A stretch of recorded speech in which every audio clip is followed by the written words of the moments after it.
probably been able to tell by now, this career mode is really getting serious now, and we're jumping straight into the action in Q1 where we go P9 on the prime tyres, and then Timo Glock just comes to block us.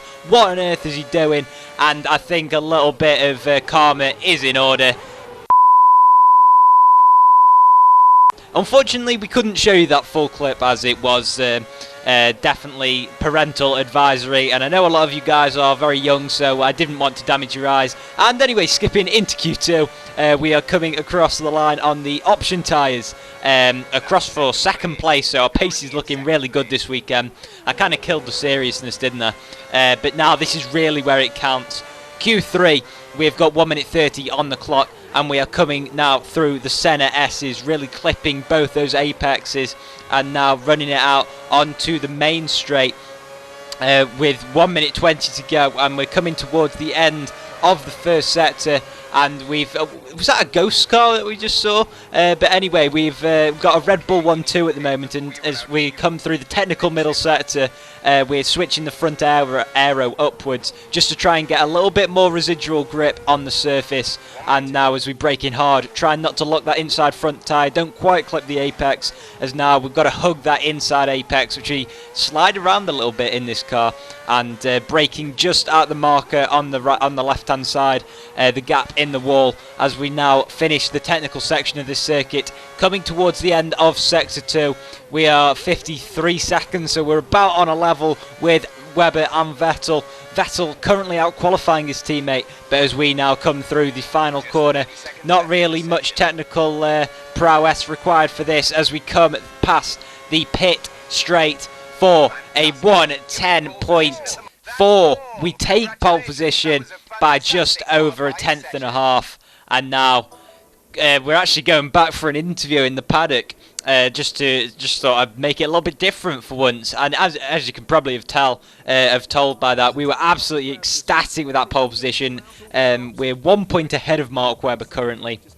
But the championship is by no means over. We've got to really be outscoring him we have got to outscore him in these last two races.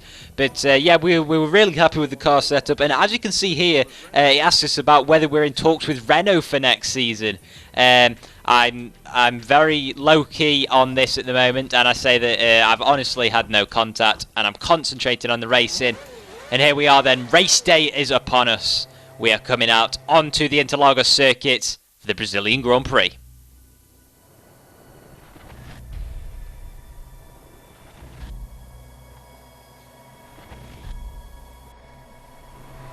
Well then, this is it. The start of the Brazilian Grand Prix, and now the lights are starting to come on. Charlie Whiting has started the sequence. We've got 5 lights, and away we go for the Brazilian Grand Prix here at Interlagos. Sebastian Vettel gets a great start. We've got a lot of wheel spin in that third gear, but now we've really got to clip our apexes coming into the Senna S's and get a lovely exit out of that final Senna S. And on our way now to the end of the first sector, we've got Lewis Hamilton up in second. Sebastian Vettel's dropped all the way down to 4th.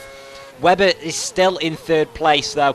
Maybe a little bit of team orders going on at Red Bull, you never know, trying to catch us out.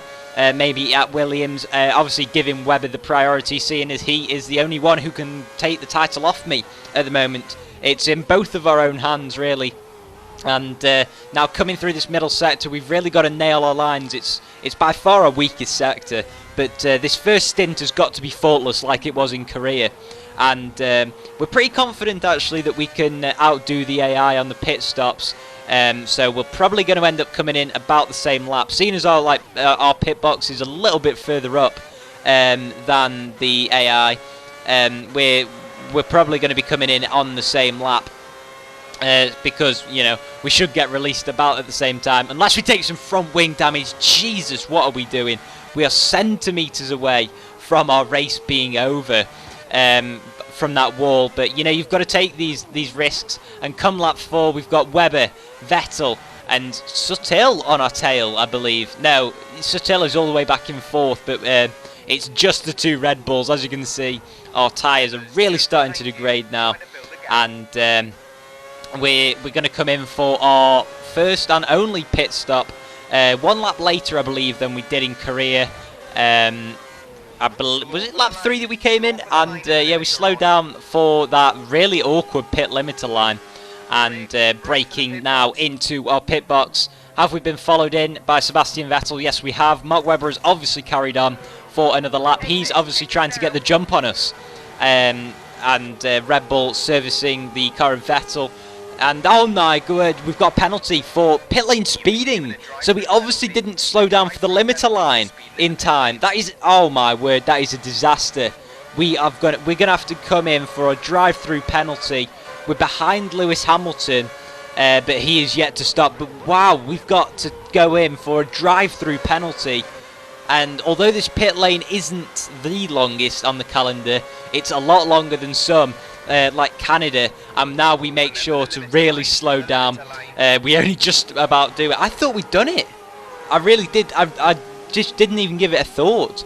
You know, usually I will, on this game, just like retire rather than retire in practice and qualifying sessions rather than carrying on to come into the pit lane. So that was really the first time that I'd had a chance to come into the pits. So obviously an error of judgment on my part. I completely apologise for that. I really can't be sorry enough. But we have got so much work to do now. We were in P8, we're up to P7 thanks to pit stops. And as we set the fastest lap of the Grand Prix, we're on a mission. And oh my word, we've gone into the... we're just crumbling under the pressure. Honestly, this race, I felt so much pressure on me to try and outscore Webber that I just think I was trying too hard. To be honest, it's the first time that we had the championship lead since way back in... Oh man, it must be Silverstone time, the last time that we held the lead. But yeah, we got up to P5. Thanks to people pit stopping, but yeah, it just wasn't really looking as if it was going to be our race.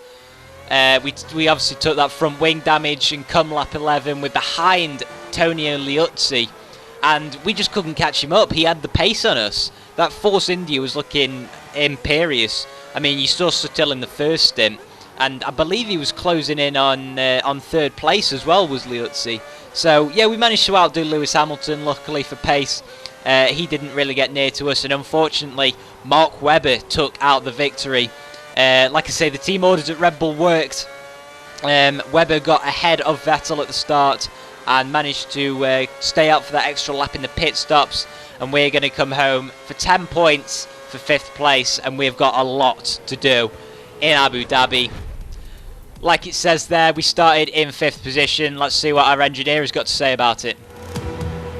Yes, that's 10 points in the bag. Well done, mate. A good, solid 5th place. Well then, Vitaly Petrov takes 3rd place for Renault. An absolutely stellar drive for him.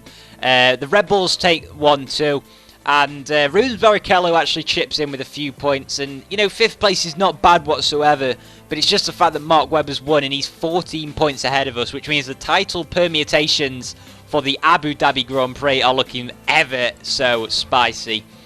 Jenson Button down in 10th, and as you can see, that confirms that Mark Webber is 14 points ahead of us, which means if we win the Grand Prix, Mark Webber has got to finish 5th or below for us to take this championship. We're just 1 point behind Ferrari in the Constructors. Hopefully Rubens can contribute, and here we are in the paddock getting ready for this. Next time, it's the Abu Dhabi Grand Prix. We're going to have Tiamat Marek co-commentating with myself.